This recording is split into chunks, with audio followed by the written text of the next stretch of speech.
The overall goal of this procedure is to rapidly quantify in real time ovarian cancer cell invasion in a spheroid-mesothelial cell co-culture model of metastasis.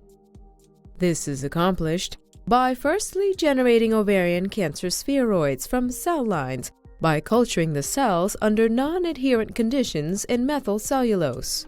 The second step is to prepare a real-time cell analyzer CIM plate by coating the upper chamber of the two-chambered well with matrigel to mimic the basement membrane that underlies the mesothelium of the peritoneal cavity and the mesothelial lining itself.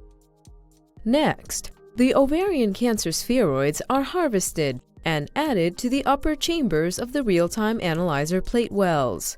The final step is to program and initiate the real-time cell analyzer, which will take periodic readings at predefined intervals over a prolonged period of assay. Ultimately, the results obtained depict the continuous invasion process, which is used to determine the key factors regulating ovarian cancer cells as they invade cellular and matrix barriers.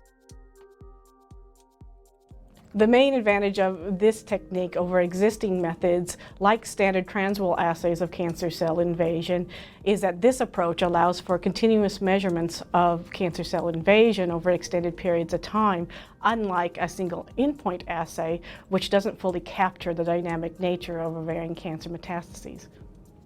Though this method is used to provide insight into ovarian cancer, it can also be applied to study different types of metastatic processes, such as breast cancer or the extravasation of cancer cells through an endothelial layer.